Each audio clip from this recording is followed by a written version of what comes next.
Olá, eu sou Cíntia Catelan, neuropsicóloga, especialista em cérebro de crianças e adolescentes, e hoje, em mais um episódio do podcast Mentes Brilhantes, vamos falar sobre avaliação neuropsicológica. Você já ouviu falar? A avaliação neuropsicológica, ela tem sido muito recomendada pelos médicos psiquiatra, neuropediatra, para que consigamos direcionar melhor a busca por um diagnóstico, seja ele do neurodesenvolvimento, seja ele um transtorno psiquiátrico. Tudo que diz respeito a desordens cognitivas, a avaliação neuropsicológica tem muita condição de nos oferecer respostas extremamente direcionadas, extremamente objetivas e completas. A avaliação neuropsicológica, ela é um processo e que tudo começa lá da anamnese, daquela primeira consulta com a família. Essa primeira consulta é uma consulta de muita investigação porque não existe bateria de avaliação. Então, eu, enquanto neuropsicóloga, recebo muitas famílias no consultório e claro que existem hipóteses diagnósticas sempre muito parecidas. O fato de uma família A vir com uma hipótese de eu acho que meu filho tem TDAH e a família B também vir com essa desconfiança do filho ter TDAH, cada uma em sua história, cada um em seu formato, cada um em seu nível de prejuízo funcional, me direcionará à bateria que melhor atende à necessidade daquela criança e daquele adolescente. Ou seja, para fazer um diagnóstico de TDAH ou de transtorno específico de aprendizagem, como dislexia, por exemplo, ou do transtorno do espectro autista, não importa o diagnóstico que nós vamos buscar. O que importa é a história de vida. A avaliação não é para diagnosticar ninguém, e sim para compreender o funcionamento cognitivo daquela pessoa, daquela criança, daquele adolescente. E então, na construção aí daqueles critérios diagnósticos, caso a gente encontre critérios suficientes para um transtorno específico, o diagnóstico fatalmente será fechado. Bom, diante de todo esse contexto, a partir de que idade pode fazer avaliação neuropsicológica? Quem é que pode fazer avaliação neuropsicológica? É só por encaminhamento médico? Não. A avaliação neuropsicológica ela é um processo de avaliação que você, pai, mãe, você, professor, que percebeu ali no seu aluno uma dificuldade, você que é profissional da área da saúde, pediatra, fonoaudiólogo, você percebe que existem questões cognitivas que podem, neste momento, ser um obstáculo ou para aprendizagem, ou para comportamento, ou mesmo para questões socioemocionais. A avaliação neuropsicológica, com certeza, pode ser um excelente caminho. Geralmente, nós temos, de acordo com a hipótese diagnóstica, uma melhor idade para que essa avaliação aconteça. Então, crianças muito pequenininhas, a partir dos 2 anos de idade, eu, em consultório, avalio a partir dos 2 anos. Por quê? Nós temos dentro, por exemplo, um dos transtornos do neurodesenvolvimento que nós podemos fazer um diagnóstico precoce com bastante garantia, é o transtorno do espectro autista. Diferente, por exemplo, do transtorno do déficit de atenção e hiperatividade, o TDAH, que eu espero essa criança completar 6 anos para então fazermos o fechamento diagnóstico. Isso porque cada um dos transtornos exige um nível de maturidade e também requer marcos do desenvolvimento completamente diferentes. Então, se você percebe, até por conta de conhecimentos que nós temos através da internet, ela está aí à nossa disposição e devemos sim usar com moderação e sabedoria, mas devemos usar, nós vamos buscando informações quando a gente tem dúvidas a respeito do desenvolvimento do nosso filho, e aí quando aquela pulguinha atrás da orelha, aquela vozinha, sabe, de intuição de mãe, que diz, acho que tem alguma coisa aqui que precisa ser olhada, que precisa ser avaliada. Se essa pulguinha disser sobre atrasos nos marcos do desenvolvimento, atraso na fala, atraso motor, dificuldades na interação social, enfim, e que o transtorno do espectro autista pode ser uma hipótese, a partir dos 2 anos, a gente já tem avaliações consistentes para entender se estamos realmente diante desse comportamento de risco ou não. Nenhum diagnóstico que é fechado vai ter cura. Diagnóstico do neurodesenvolvimento, ele, como o próprio nome já diz, nós vamos identificando e percebendo pelos marcos do desenvolvimento o que aquela criança deveria já ter feito ou não. Cíntia, mas cada criança não tem seu tempo? Sim e não. Essas crianças todas precisam ser olhadas individualmente e ter o seu contexto de vida considerado. Isso é um fato. Quanto de estímulo elas receberam, quais foram aí os seus anos iniciais de vida que possam justificar aqueles atrasos. Porém, existe uma linha de corte de maturação cerebral mesmo, ou seja, a partir do momento que nós temos uma métrica de idade que o cérebro já está pronto para adquirir aquela habilidade cognitiva e não adquire, então significa que nós já temos aí um atraso do neurodesenvolvimento instalado.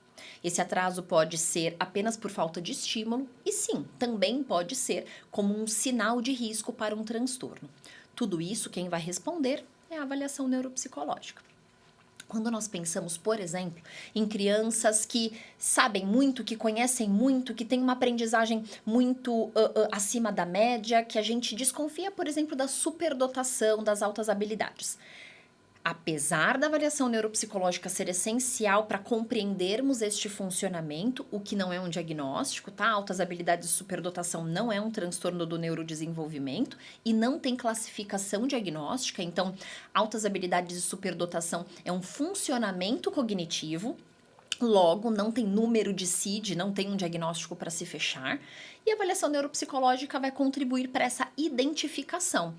Apesar disso, não é pelo número do QI que as altas habilidades são constatadas. Existe toda uma cartela de coisas cognitivas, literalmente, que vão nos direcionar a essa possibilidade de funcionamento, tá?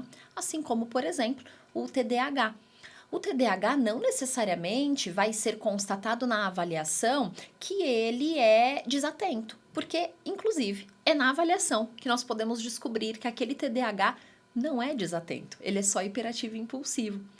Ou então ele é misto, ele é um pouco desatento e um pouco imperativo e impulsivo, ou seja, nós temos formas de apresentação desse diagnóstico acontecer. Ou ainda na aprendizagem, aquela criança não consegue interpretar textos, não consegue compreender o que lê. Essa é só uma dificuldade ou é um transtorno específico de aprendizagem, como a dislexia, por exemplo? Vejam, olhem quantos questionamentos.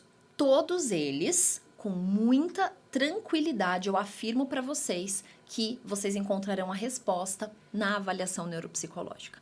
Se for apenas uma dificuldade, haverá um direcionamento para você ajudar a sua criança a se fortalecer cognitivamente falando e encontrar a remissão completa desses sintomas. Todavia, podemos, a partir da avaliação e com base nesses sinais e sintomas, identificarmos, portanto, que é um transtorno do neurodesenvolvimento que justifica aquelas dificuldades.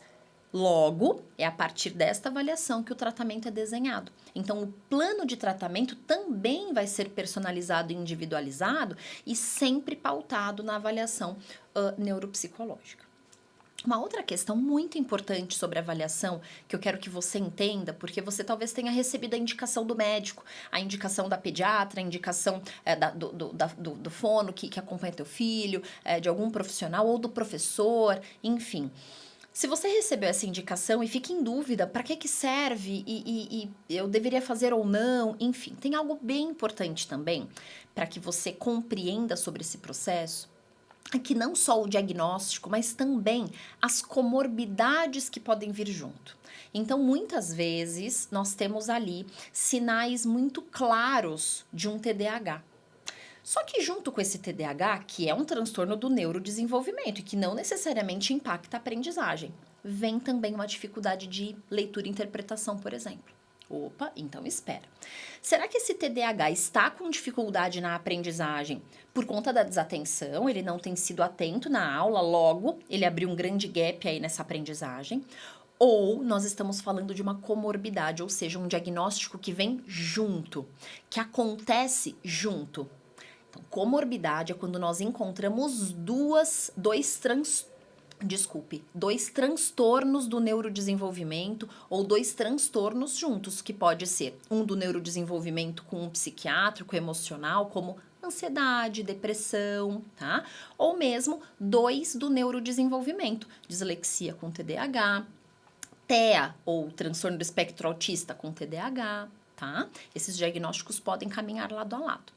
Além de comorbidade, nós podemos também fazer o que nós chamamos de diagnóstico diferencial. Nem tudo que parece é.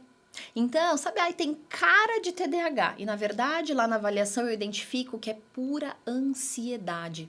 Não tem transtorno mais fácil ou mais difícil, transtorno melhor ou pior, nada disso. O que tem é a descrição, critérios que nos direcionam para o diagnóstico correto.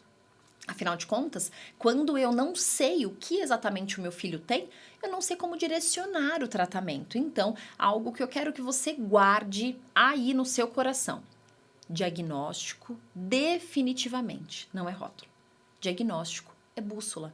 É só a partir de um diagnóstico bem feito, de um diagnóstico sério, de um diagnóstico que realmente investigou todo o contexto, todo o funcionamento do seu filho, que direcionará o a partir de agora. Então, a partir do momento que essa criança, esse adolescente foi compreendido, então, ok, ele é desatento, mas ele não apresenta sinais e sintomas de um transtorno do neurodesenvolvimento como o TDAH, e sim de um transtorno de ansiedade.